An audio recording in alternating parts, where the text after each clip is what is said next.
70% of this magnifique continent we call home, young people.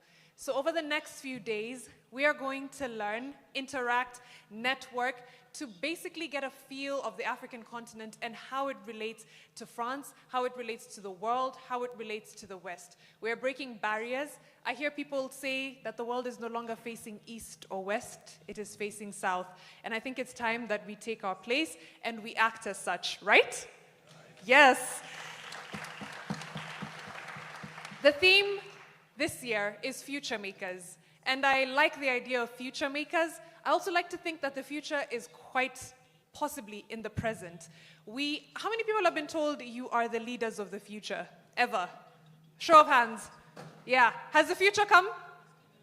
Yes? Yes? The future is here, right? I think the future is now, and we are future makers. It is our work to make sure that this continent and that the world interact as one. So over the next few days, I'm hoping you make a friend, you make a business partner, you network with people, you perhaps even find someone to write letters to. I don't know, if we can go back to the olden days. But it is my sincere hope that you have a good time at this summit, and we will have incredibly great conversations over the next hour, especially with President Ruto and President Macron. We'll be discussing AI and innovation, and we'll get to hear from President Ruto, his insights, his expertise, his thoughts on how we can basically use AI for innovation and to make sure that we are not just, like I said, the cog in the wheel that's making AI run in the world, but not gaining anything from it. And from President Macron, he'll be on a panel discussing how we can make sure that African voices are platformed on global stages. Just before the presidents came in, I spoke of the danger of a single story, and a lot of you agreed. You've heard or seen the lecture by Chimamanda Adichie. That means that we cannot be the people who are being written about without owning the narratives, and that even as we have partners across the world, that they are part of our story, that we are collaborating as one. Am I right? Yes. All right. We'll get right into our program for the day. I will invite our first moderator. Her name is Sophia Ida. She is a journalist, a TV presenter. She's also a comms expert, and she will be walking us through. Welcome, Sophia. She will be walking us through this panel on AI and innovation. Welcome, Sophia.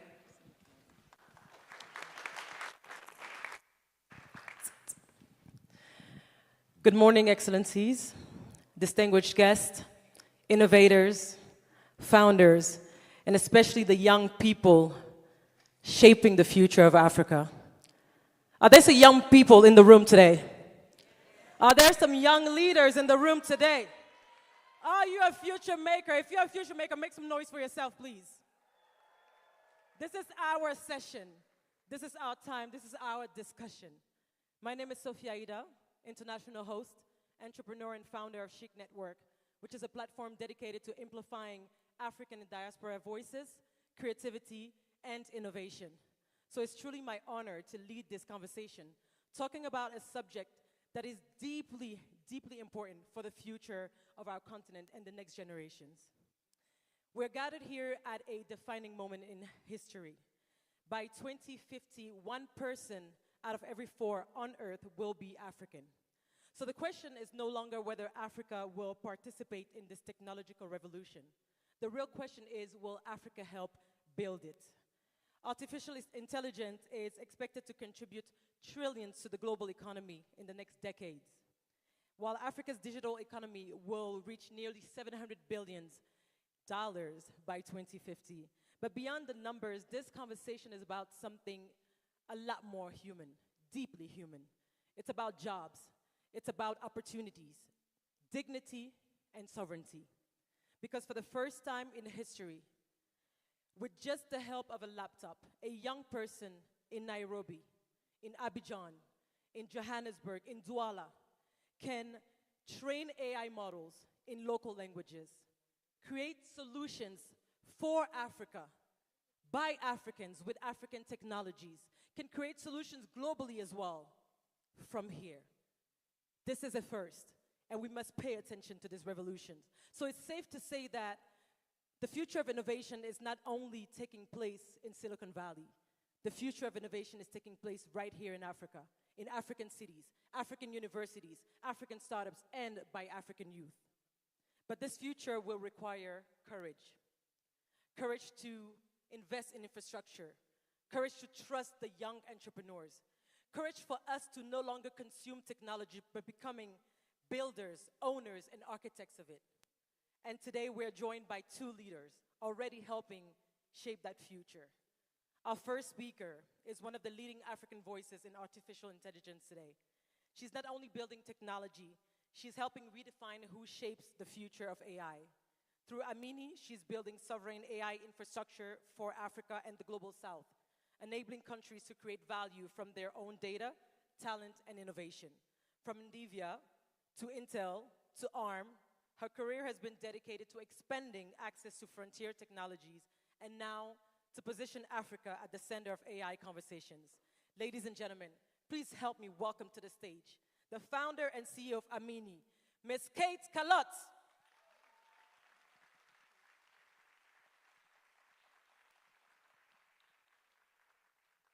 We can keep clapping for her until she takes a seat, please. Thank you so much.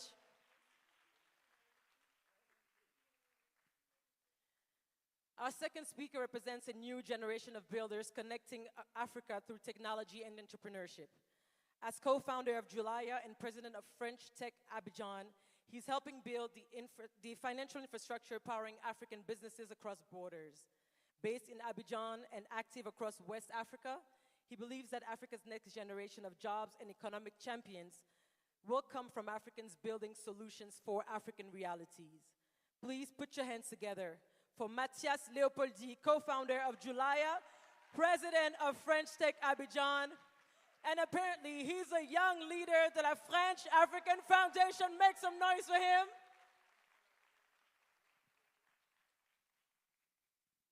All right. Now my first question is for you, Kate. As one of Time's 100 most influential people in AI, what gives you optimism about Africa's positioning in this digital transformation that we're talking about, and what must we do now to become builders of AI instead of consumers of it?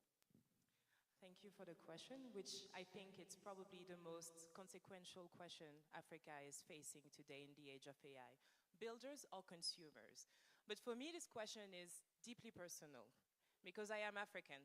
My parents are from the Central African Republic, but I am also French. I was born and raised in Paris.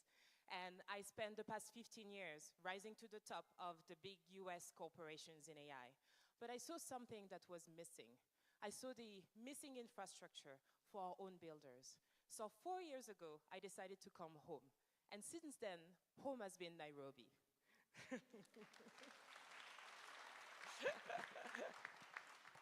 And I'm not alone. There are generations of builders from Microsoft, from Google, from the world's top universities, including Polytechnique, who are coming back to the continent. We are not coming back because we failed there. We're coming back because we saw what was missing here, and we want to fix it. So us, alongside the homegrown builders, the millions of local innovators, we are the new face of Africa. We are young, we're connected, and we are deeply rooted. And we want to change the story of our continent.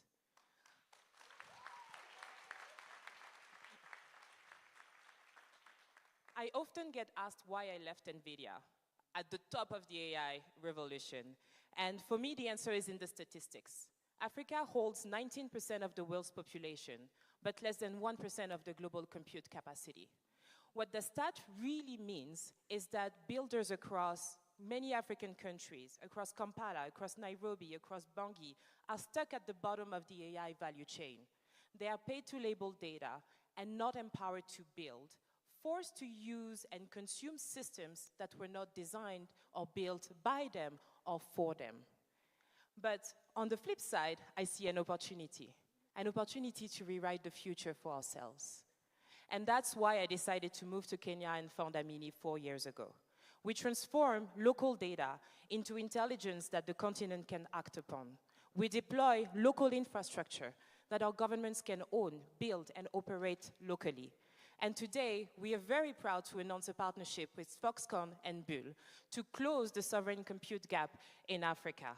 We will deploy compute that is modular, that is energy efficient, and that is affordable, so that finally we can own and operate our own infrastructure. So our small company that was born out of Nairobi is now solving problems at a global scale. We've now expanded into Bridgetown, into Rio, into Manila, across the global south, because the opportunity is planetary. So you asked me what I am optimistic about. And I think I'm optimistic about our people, the generations who are coming back, who have not just studied the AI revolution, but have built it, have been inside the systems which are reshaping the world today. And the generations which have never left. I've been here, and for the past couple of years, I've learned how to master those systems. And those two give me optimism. France and Africa have something that neither of them can build alone or replicate alone.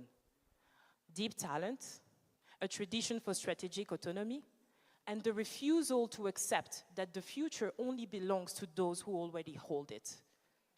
And for me, I hope that this is the new generation of the France-Africa relationship. I want to refuse that our builders, our future makers, have to choose between living to build or staying to build.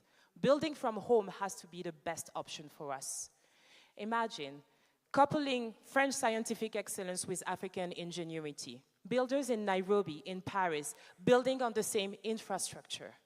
This is us writing our own AI economy, not negotiating to be part of someone else. So Your Excellencies, as today, the decisions that you will make today and how we collaborate in the next 10 years will define what sovereignty means for centuries. Thank you. Merci. Asante sana. Thank you so much, Kate. Thank you so much. The next question is for you, Matthias. Nowadays, an Ivorian SME paying Kenyan suppliers still routes through London or New York and pays 2 or 3 times more for the privilege. You're building the layer that changes that, right? What would it mean in real jobs and real businesses if that infrastructure existed at scale within 5 years? Thanks, Sophie. Your Excellency, President William Ruto, Monsieur le Président de la République Emmanuel Macron, and distinguished and honored guests without protocol. Like Kate, I'm French. I'm a French entrepreneur. I have been working in West Africa for the past 10 years, based between Abidjan, Dakar, Cotonou, Lomé. And I founded an online bank to try to tackle this issue called Julaya. We often hear Africa is lagging. Africa needs to catch up, like all these narratives. But there are industries where Africa is actually leading and is actually a leader in the world. And one of those industries I want to talk about today is called mobile money and was born here in Kenya around 25 years ago. Today, mobile money empowers 1.2 billion people in Africa out of 1.6 billion people to access financial inclusion, send money, pay bills, etc. But there's a but. This revolution is not fully complete. Today, as you said, if you're a Kenyan SME, for example, you want to pay a Senegalese supplier, it takes a correspondent bank and the dollar to do it. It is not a problem of will, it is not a problem of talent, it is a problem of critical infrastructure. And this is being solved. There is a new institution called PAPS, Pan-African Payment Settlement System, which is sponsored by President Ruto, and which envisions to allow the 42 African currencies to transact with each other without going through the dollars, etc.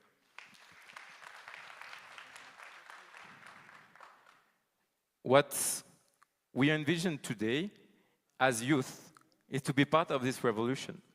And all the young leaders in this panel and in the room, we want to be part of the economic growth that will involve and that will follow this revolution. So I want to say, like, with the backing of the right banks like Proparco, BPI France, the African Development Bank, and also with the backing of the right support organization, ecosystem organization, we can make this revolution happen. And I'm one of those examples. I've benefited from this funding, I've benefited from the support. And I want to tell, and with the approval from the presidents, that this is what awaits the youth today. And this is what we need to seize today. Thank you. Thank you so much, Matthias. Now, Excellency Mr. President Ruto, Africa's greatest resource is not buried underground. As you can see, is the talent, is the creativity and the ambition of young people. We've spoken today about artificial intelligence, digital infrastructure, entrepreneurship, and financial innovation. But for millions of young Africans listening, the question is ultimately very simple. Will this technological revolution create opportunities they can actually access?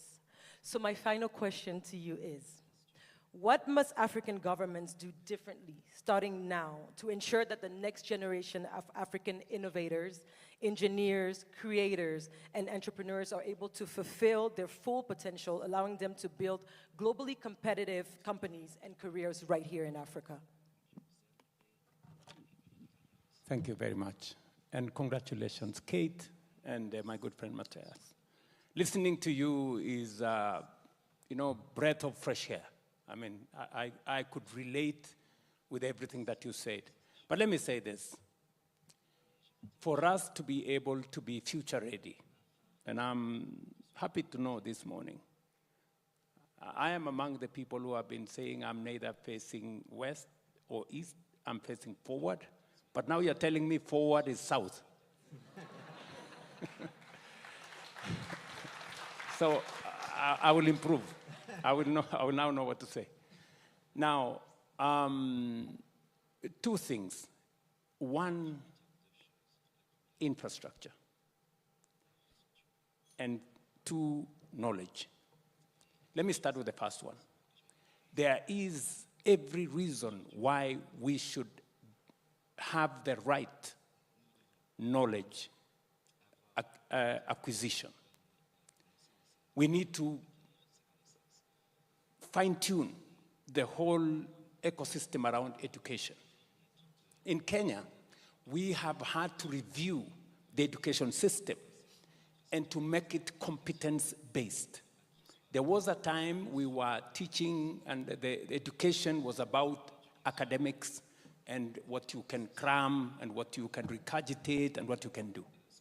Today, we are changing that to be much more experiential, so that we get more skills, we get more competencies, and that is why 60% of our education is now targeted to STEM subjects that will inform what these two great young leaders are talking about.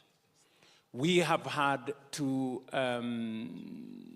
invest more in education, making sure that they have the right education, they have the right skills, they have the right competencies so that they can participate meaningfully. Number two is infrastructure, digital infrastructure, making sure that we have fiber optic across our countries, making sure that it is accessible, creating spaces where entrepreneurs, creatives, young people can undertake their assignments, their aspirations, and drive what these two good people have been saying. In Kenya, apart from reforming the education system, putting more money in and realigning education so that it speaks to the requirements of the now, we are also investing in digital infrastructure, fiber optic. They've just said we are manufacturing now here in Kenya a lot of digital assets, whether it is phones, whether it is computers, and all that digital infrastructure. We are laying fiber optic to 30,000 kilometers already in Kenya to make sure that every part of Kenya is in the loop. And then finally, the Ministry of ICT, and I have my minister here, is now working on how to bring the rest of the world into Kenya to experience. And I'm going to ask Kate why she chose Kenya. I would really want to know why, out of all the other countries, why there must be something in Kenya that gave her, you know, there must be something. And it must be among the things I'm talking about. So making sure that some of the best companies across the world come to participate with us. Last year, Teleperformance, the largest BPO company in the world, set up office in Kenya. We have many BPO companies set up in Kenya. Why? Because we have young people with the right skills, we have the right infrastructure in terms of internet connectivity, and we have a very enterprising and entrepreneurial population. So in my opinion, this is the space in which we are operating, and I think every other country should be able to think in that direction, because the future is about technology, the future is digital, and AI is going to be at the center of it. Thank you so much, Your Excellency. Please, will you favor me with Kate? Will you favor me?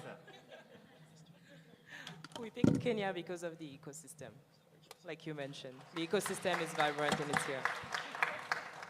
Thank you so much. Thank you, Your Excellency, for your remarks. Thank you, Kate. Thank you, Matthias. We are closing this first panel. Thank you, everyone. And Mariam, I give you the mic to follow this day. Thank you. Thank you. Thank you so much, Your Excellency, and Matthias, Kate as well, and Sophia for a wonderful job moderating. The fact that Kate left in video, which makes more money on a yearly basis than a lot of nations, to come and invest back home, says something that if we don't believe it ourselves, no one else will believe it, right? We have to set the precedent. And I think that's amazing. Also, what we're doing with the competency-based curriculum, as the president has said, is preparing ourselves for now and for the future. And I love that we're able to have these discussions in a room where the whole continent is represented. There we go. Speaking of representation,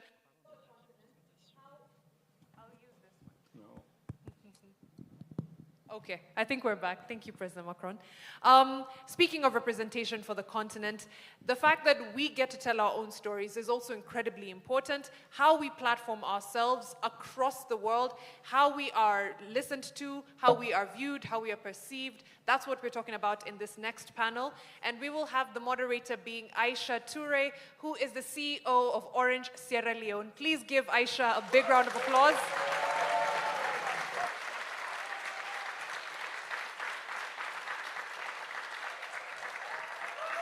Let's go.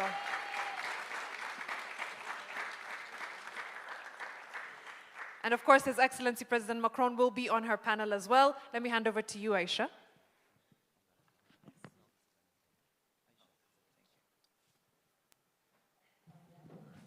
Sorry. Do you have the mic ready? Merci, Mariam. Leurs Excellences, Monsieur Emmanuel Macron, Président de la République française, Monsieur William Ruto, Président de la République du Kenya, merci de nous offrir ce moment. Bonjour à toutes et à tous. Je m'appelle Aisha Touré, directrice générale d'Orange Sierra Leone. Je suis évolué entre la France, le Royaume-Uni, les États-Unis et maintenant la Sierra Leone. Je sais ce que signifie naviguer entre plusieurs cultures et apprendre à en faire une force.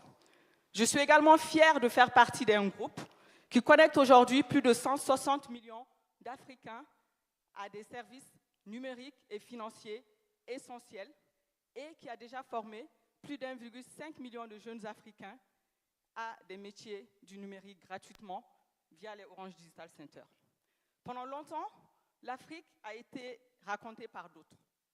Aujourd'hui, des voix africaines s'imposent à travers la culture, l'entrepreneuriat, les médias, la technologie. Le narratif devient... L'influence d'un continent ne se mesure pas uniquement à son poids économique ou politique, mais aussi à sa capacité à produire des récits, des imaginaires, des marques, de la culture et de la confiance. On peut parler de la diplomatie culturelle française, M-Pesa pour le Kenya. Alors, comment l'Afrique transforme-t-elle aujourd'hui cette nouvelle visibilité en capacité d'influence? Jean-François et Wilfried ont des réponses concrètes. Je les invite à nous rejoindre.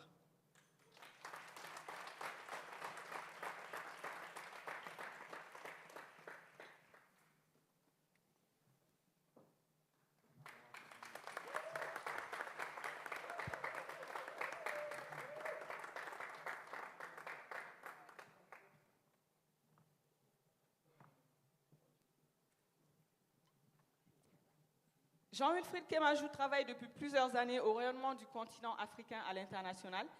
Il est notamment l'un des principaux architectes de la marque Bénin, un monde de splendeur.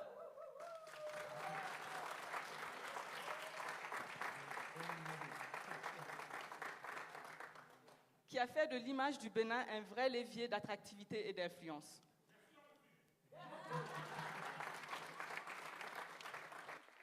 Marois, entrepreneur, créatrice de contenu et animatrice télé, incarne à travers son parcours entre l'Algérie et la France une Afrique qui construit aujourd'hui des marques, des entreprises et une influence culturelle entre plusieurs mondes.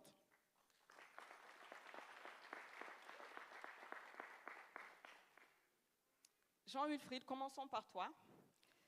L'Afrique a souvent été enfermée dans des récits réducteurs et incomplets. Comment peut-elle sortir de ces stéréotypes et construire un récit plus juste, plus ambitieux et plus fidèle à ses réalités contemporaines? Merci Aïcha pour la question. Tout d'abord, permets-moi de remercier son Excellence, Monsieur le Président William Ruto, ainsi que son Excellence, Monsieur le Président Emmanuel Macron, de nous accueillir aujourd'hui et de nous donner l'opportunité d'aborder un sujet aussi important. Avant d'entamer mon propos, j'aimerais vous partager un montant, 4,2 milliards de dollars. 4,2 milliards de dollars, c'est ce que perd l'Afrique chaque année en raison des stéréotypes négatifs relayés par des médias internationaux. Alors, ce montant révélé par une étude de l'ONG Africa No Filter nous démontre une chose, c'est que l'image de l'Afrique n'est plus une question de symbole. Il y a des impacts économiques concrets pour nos pays. Et donc, nous devons prendre acte de cela. Alors, soyons clairs, en Afrique, il n'y a pas de nation branding sans nation building. Nous devons bien évidemment, à côté de cette attractivité que nous devons construire, développer des secteurs essentiels à nos économies, que ce soit l'éducation, la santé, les infrastructures qui contribuent au développement de nos pays. Mais il y a une problématique aujourd'hui, c'est que beaucoup de pays africains se transforment et ne racontent pas le récit de cette transformation. Et ce qui se passe, c'est que ce récit est raconté par d'autres. Et quand ce sont d'autres qui racontent nos histoires, ce qui se passe, c'est que nous subissons des stéréotypes négatifs. Et donc, nous subissons une image dévalorisante de notre continent. Et ça, il faut le dire, les grandes puissances internationales ont su le comprendre très tôt. Et je veux prendre l'exemple de la France, qui, depuis Louis XIV et Versailles, rayonne au sein du monde. On peut prendre les États-Unis avec Hollywood, qui a su façonner nos imaginaires collectifs, ou plus récemment avec la vague Hallyu sud-coréenne, qui, je dirais, nous a, dans la salle, fait de nous des fans de la série à succès Squid Game sur Netflix. Et donc, cela démontre une chose, c'est que il y a une politique volontariste des grandes puissances sur les questions de soft power. Ce n'est pas un détail, l'image n'est pas un détail, c'est volontaire, c'est pensé, c'est acté. Il y a des investissements concrets qui permettent à ces puissances de rayonner sur la scène internationale. En Afrique, depuis de nombreuses années, encore, quand on parle du continent, on parle d'un continent empreint de guerre, d'épidémies, de maladies, empreint de pauvreté. Et je pense qu'il y a une logique sémantique que je pense que nous devons inverser, c'est celui de sortir de ce récit, de lutter contre la pauvreté pour assumer notre volonté de devenir des puissances. Parce que je pense que les pays africains...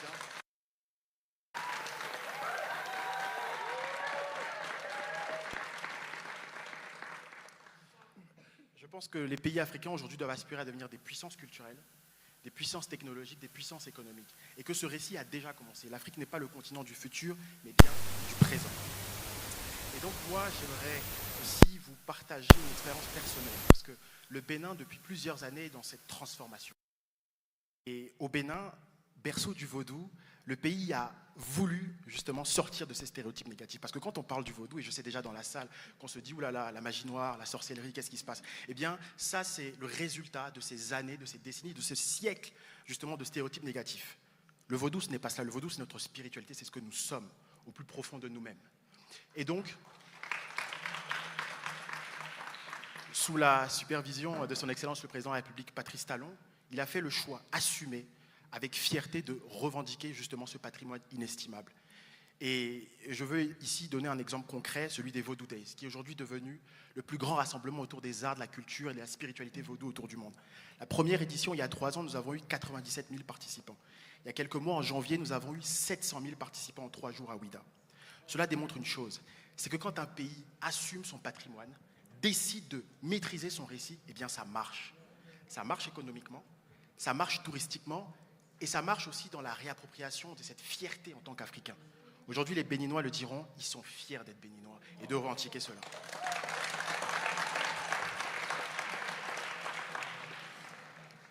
Et donc, je dirais, cet exemple qui est très parlant me permet de répondre à ta question, Aïcha, autour de la solution.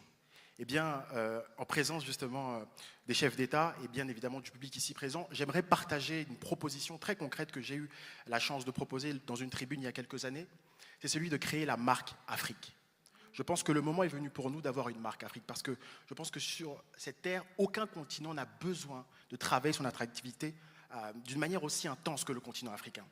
Cette marque, selon moi, doit suivre l'agenda 2063 de l'Union africaine, qui est déjà très clair, autour justement des axes de développement du continent.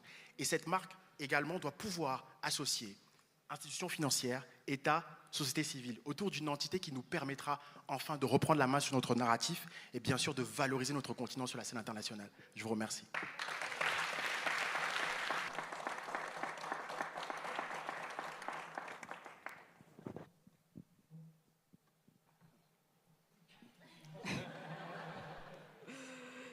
Merci Jean-Wilfried. Marois, des millions de jeunes femmes te suivent aujourd'hui à travers les réseaux sociaux parce qu'elles se reconnaissent dans ton parcours.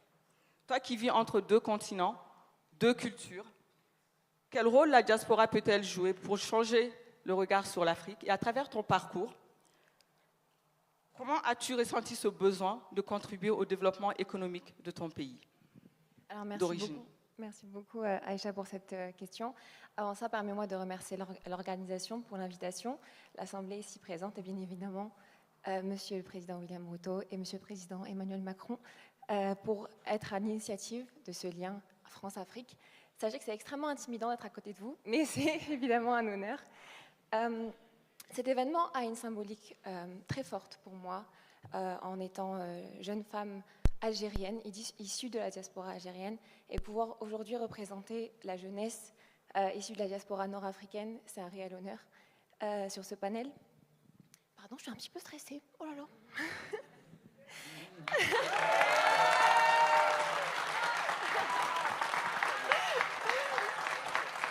Merci. Pour vous raconter un petit peu mon parcourcours, je suis née en Algérie, où j'ai grandi jusqu'à l'âge de 5 ans avant de déménager en France. J'adore, Teria. To France, Où j'ai immigré en France pour continuer mon parcours. So, as I was saying, I continued j'ai honnêtement my eu beaucoup de mal avec ma double identité. I struggled with Pour moi, je la considérais un petit peu time. comme un handicap, I et pourtant, considered it aujourd'hui, as a disability, and now I see it as my strength. And I think it's important for our diaspora to understand 2 realities. What are international ambitions and what are the possibilities on the African continent? Throughout my education, I went to an engineering school. que c'est très épuisant, c'est très anxiogène, et il me fallait un échappatoire. Et mon échappatoire, c'était les réseaux But sociaux. it was my release. J'y ai raconté ma vie, j'ai raconté mon parcours, ma double culture, et j'ai eu la About my chance de rassembler une communauté qui me ressemble. Et surtout, and qui se I was sentait able to speak to Et, those who et are qui m'a like me permis and aussi who look d'avoir like des me opportunités and to incroyables, represent them. And this has notamment, enabled ma me collection to avec la pursue France, incredible internationale, opportunities de to retailing, work with cosmétique, the international et leaders aussi in être retail and ambassadrice de cosmetics, marques and also to auxquelles become je rêvais quand j'étais petite. the mark that I loved when I was younger. Pourtant, However, malgré toutes ces opportunités, despite all of les these gens sont sur un opportunities, vide. Et une volonté très très forte what's of de créer une a valeur ajoutée pour vacuum? mon pays natal, And I l'Algérie. wanted to be an added value for my country, Algeria. And for the last 3 years, my husband and I have been developing businesses across various sectors, hotel and catering, real estate, and we've also opened a Made in Algeria cosmetic company, and we have created the first premium makeup brand in Algeria. And so beyond beauty, my desire was to make something in Algeria, in Africa. And we want to rival international competitors, and it's important not to establish oneself on the international scene. My intention, along with my husband, was to contribute to the local economy, to create, to invest, to create jobs, and to provide an economic added value and to export to the EU. And that is our role as part of the African diaspora. That is to say, we're here to build bridges, economic bridges, cultural bridges, human bridges. And to answer your question, Aisha, our generation, in my opinion, have an essential role to play for the future, to change the perception of Africa, to show Africa's potential. And a message I would have to send to African youth is to believe in your ambitions, believe in your dreams, and above all, never forget that your identity never forget that your identity does not hold you back, but rather it is your biggest strength. Thank you.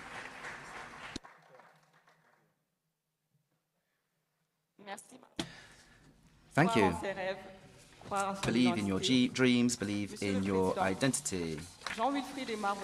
Mr. President, Jean-Wilfried and Marois have just demonstrated that a new African generation is building its own narrative, its own brand, its own influence. So here in this room we have builders, entrepreneurs, creators. What message do you send to this generation? There are artists in the room as well. Thank you very much. Thank you, Mr. President. Thank you for your welcome, not just here to Nairobi, but also to your alma mater, your university. And thank you to the university for their hospitality. I really wanted to continue to listen to these discussions because I'm becoming a veteran in this mission. I've been working on this for 9 years, and my intention is to change a number of things when it comes to the relationship between France, Europe, and Africa. And it was quite formidable to listen to all four of you because you spoke very wisely. And whilst I was listening to you, I realized that we should let you lead the way, in fact.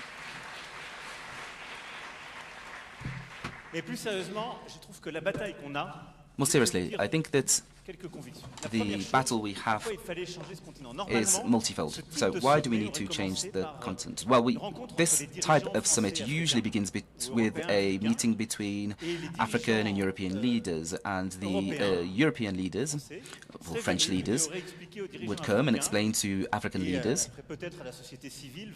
and perhaps they would involve civil society. They'd say, we've taken a look at your situation, this is what's good for you, and we'll help you. And I think that this is no longer what Africa needs or what Africa wishes to hear. The President said yesterday that we don't want this anymore. We don't need you to help us. And this is good because we don't necessarily have the resources to do so, if I'm to be 100% clear. And it creates many tensions. We talk about helping people, and then this may lead to problems, etc. Well, Africa is succeeding. It is the youngest continent in the world. It's the continent which has the highest growth in the world. All Africa needs is investment to be more sovereign. This was mentioned earlier on. And we want to be partners on an equal level because we have the same mission to carry out in Europe. And that is what is at stake here. And we're beginning this Africa Forward Summit by listening to you, the youth of the African continent, to tell you, these are our dreams, these are our ambitions, this is what we're doing. And we can say, well, we have investments to make. It's wise for you, it's good for us, and we can work together to do this. Our challenges are very similar.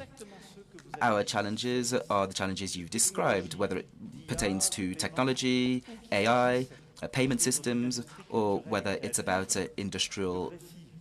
the creative and cultural industries. And narratives, as you said quite rightly. So we have a shared challenge. This is this opposition between consumer and builders. And this is exactly the same. Because a lot of solutions are made in the US or made in China. And when you speak about artificial intelligence, okay, a lot of us today are consumers. So I think we have a common fight, a common battle together of investment, which is to build our strategic autonomy for Europe and Africa. And if we build it together, we will be much stronger. So we need infrastructure. And this challenge of building infrastructure is exactly the same in Europe. Computing capacities. Okay, if we want to make infrastructure, let's invest together.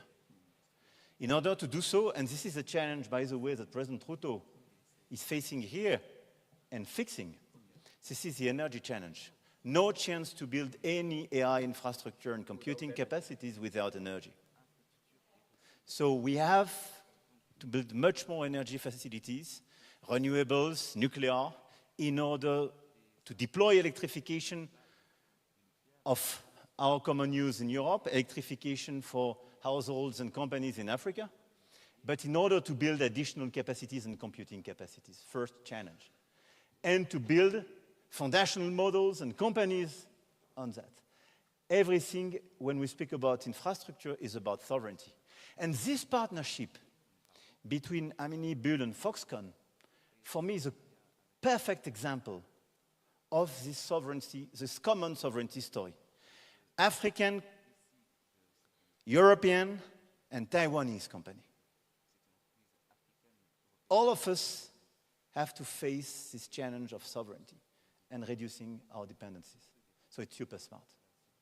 So let's rush on infrastructure. And it's true for AI, it's true for payment system, and I want to commend you for what you do with this Pan-African settlement system. I think it's super smart, and you're right to say that you are leading in terms of mobile payment, and we are very proud for Orange and some companies to be part of this game. The second key challenge we have to face together is about talents. In Europe, and especially in France, we do educate and train a lot of talents. Our key challenge is to provide jobs for them and to make sure that they stay and don't move. I have to say I was despaired a few years ago when I saw that so many talents of AI in Silicon Valley were in fact educated in France, data scientists or mathematicians. Now they are starting to come back because we have great leaders and we are building clearly the leadership in Europe of AI and quantum capacities. And it is exactly the same challenge in Africa. And you were right. You have to train more, and I'm super proud of what we are doing here with the investment of the French Agency for Development and the university to build on STEM and AI new capacities, new partnerships with our best universities. And this is exactly what we want to do through the continent. How to educate and train more and more talents to make sure that they will be trained here in the best education system with the best partnership, and they will stay and help the country to develop and help the continent to develop. And this is why we will expand these partnerships between our universities and the African universities. We will accelerate this trend of investment, and this is why I want to thank our companies to clearly accompany this work on Orange during this summit. We'll announce, thank you, Christelle, this 50 digital centers. I think this is extremely powerful, with 1 million young African people being trained through this Orange Digital Center by 2030.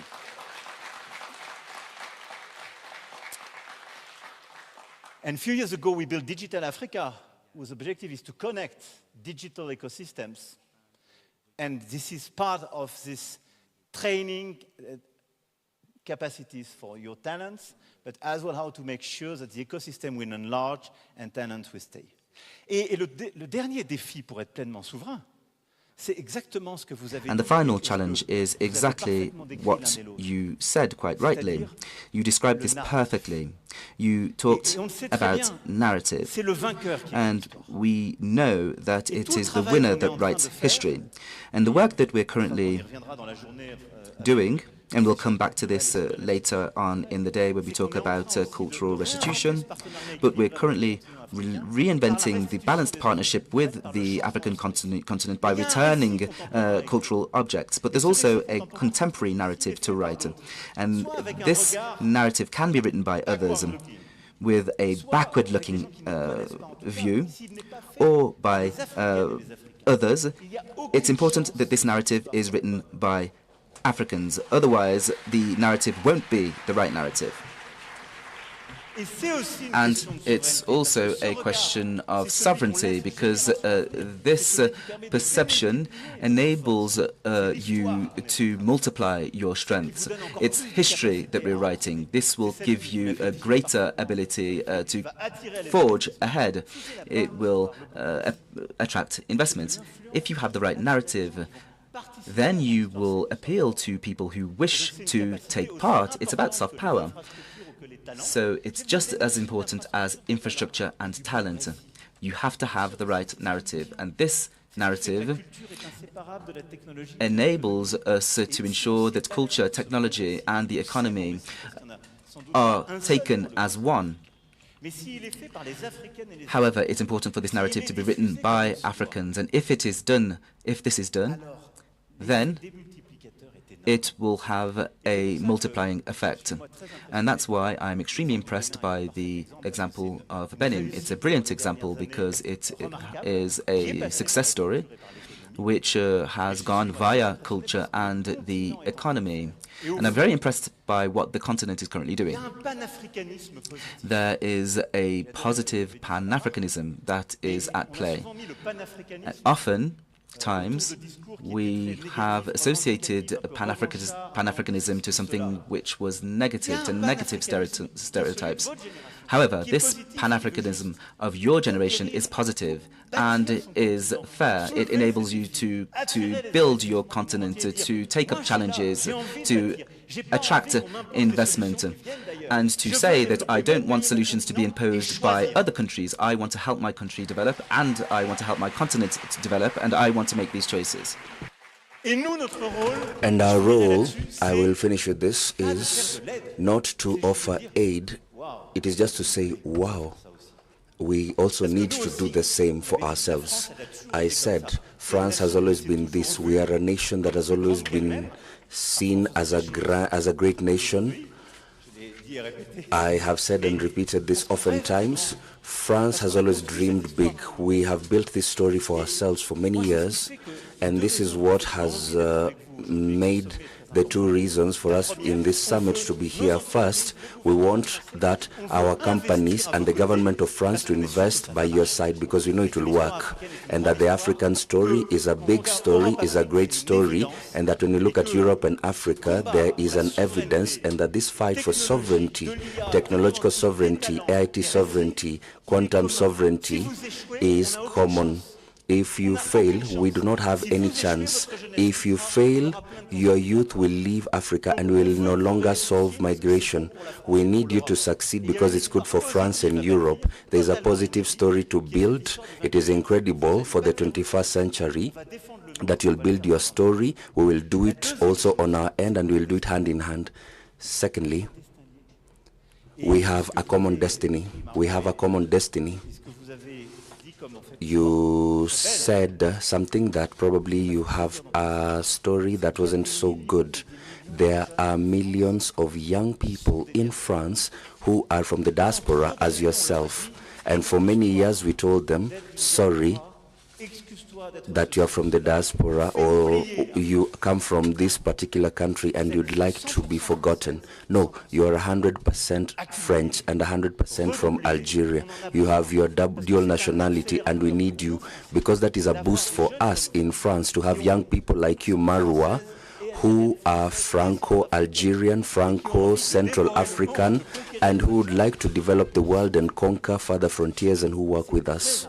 This is really important for us. So be proud of being member of diaspora, of being French and of being African. And that's why I'm here, because in my country, and I've told it to my Kenyan counterparts who do not know it much, there are millions of young people who are totally French and totally African.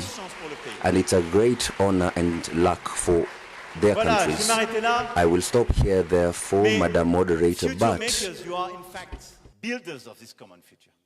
And I'm extremely happy to see how proud and solution-driven you are when you speak about your own future. And this is why I'm here. I do believe in the future of Africa. I do believe in the future of your country, William. And I am leader of a country who wants to be part of that, who wants to invest here, who is very proud of our own past and future. But this partnership, this balanced, generous, lucid, and equal partnership is precisely how we will frame and build our common future. So thank you.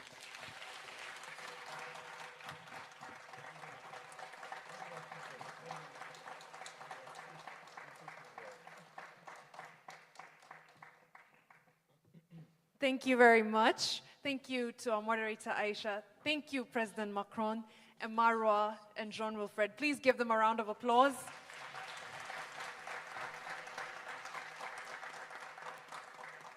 And I love the emphasis, President Macron, on the fact that you can be both, that it doesn't have to be one or the other, and this emphasis on sovereignty as well.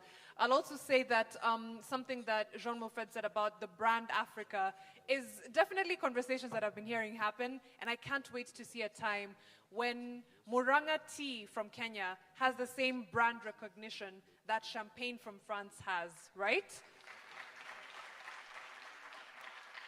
That fish from Lake Victoria has the same brand recognition that salmon from Norway has, right?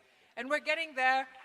We will get there if we continue to have these conversations, but also get something tangible out of them. I know the fear of summits sometimes is that it's talk and talk and talk and there's nothing concrete, but there will be concrete action points from this Africa Forward Summit, and I think that's an amazing thing. We're just about to get into a presentation on a white paper about Africa and innovation in democracy. But before we go there, I think music is something that brings people together, and if there is a song that I feel brings France and Kenya together, and the continent as a whole, is Premier Gao. Anyone heard it? Mr. DJ, I think we just need a little taste of Premier Gao.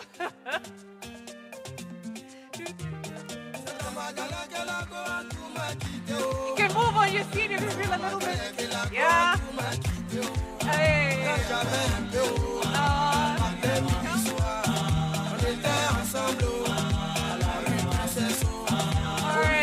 Thank you, Mr. D. Okay. Oh, we're ready to dance. Okay.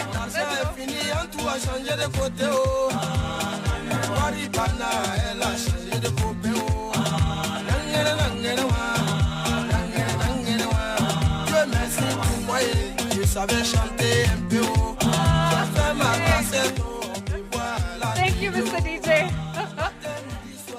Thank you. I just wanted you to get up a bit. I think I'm correct that Premier Gao brings Africa and France together. Does it not? It really does. We are talking next about innovation in democracy. And Professor Achille Mbembe is a historian. He's a political scientist.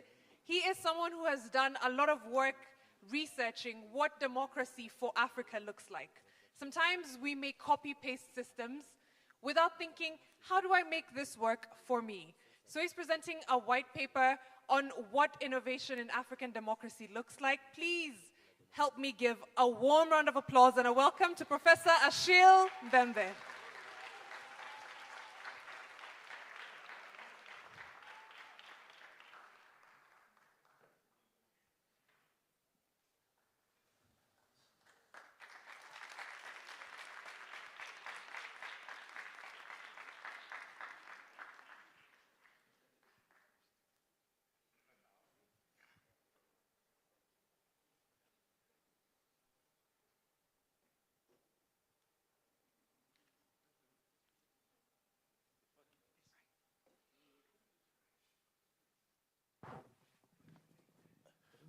I did prepare some formal remarks, but the atmosphere in this room, I think, invites for something a bit more spontaneous.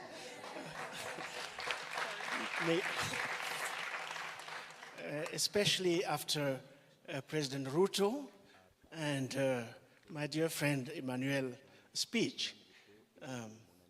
I had the feeling that he could be a very good candidate for a presidential election in an African country.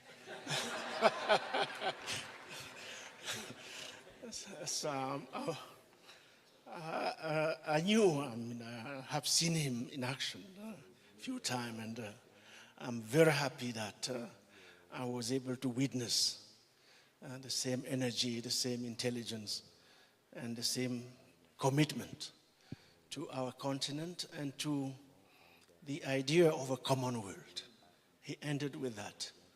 I was also delighted to listen to President Ruto and to hear about the efforts he has been engaged in making of Kenya a place where no African feel like a stranger.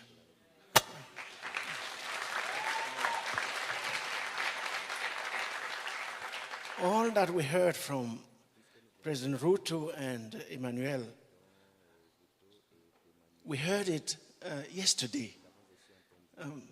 The same joy, the same passion, the same energy was expressed yesterday during a pavilion. The Innovation Foundation for Democracy, the Paris Peace Forum, and the International Commission for Jurists, Kenyan section, we held at another university, Strathmore University, not far from here indeed. And what we are bringing to you this time is in the form of a book. I won't be summarizing the book here. The book contains no less than 60 proposals, which are not proposals for governments, which are not proposals for business, which are proposals for all, beginning with civil society organizations themselves, in the full knowledge that these days, governments, business, and civil society and communities have to work together. There's no other way. And that we have to basically invest, as we heard this morning, in our communities and societies' resources, in their strengths, being inclusive, if we are to address the challenges ahead of us. I'll end these very quick comments with one word which came to me as I was listening to the conversation we have had this morning. When it comes to telling the world what Africa is all about. I will say it in French because I really haven't found a proper translation in English. I hope that the translators will do their job. L'Afrique est une réserve de puissance, is a reserve of strength and a strength of reserve. I heard this morning, and I would like to leave it at that. So this is the book. Voilà. It's a lot of reading for the two presidents, but since they read so well, I'm sure that they go through it. Thank you very much, and excellent. Thank you very much. Thank you. Bravo.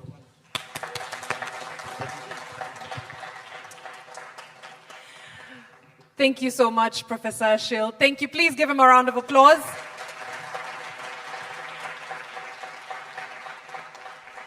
And please give President Ruto and President Macron a warm round of applause for co-hosting this summit.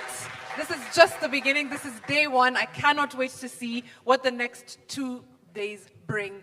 Now we'll take a quick photo session, but I'll hand over to Mike to run us through the photo session. There'll also be a video playing just to give you a historic look at the relationship between France and Kenya. It's going from Ouagadougou to Nairobi. We'll play that in just a minute, but let me hand over to Mike. We'll have a quick session with the panelists, a photo session, just so we can get everyone in the picture, and then we'll hand over to the video from Ouagadougou to Nairobi. Mike?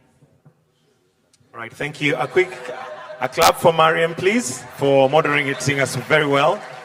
Thank you. Your Excellencies, I'll just request that we step forward. I'll request that the panelists may also join the presidents for the photo session. Just initially the first panelist, please. Just the ones who spoke. Yes, the two sets that spoke. Mariam, you can also join in the photo, please.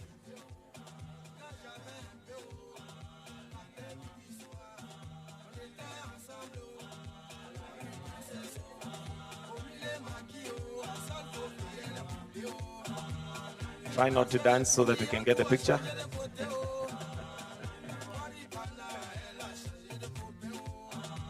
Thank you. Thank you. Thank you very much. Your Excellencies, that brings us to the end of this session, and we'll then request that we all be upstanding as we then allow the two heads of state to exit and go to the cultural experience. Feel free to give them a warm clap, even for their time and for joining us this morning. Thank you, Your Excellencies.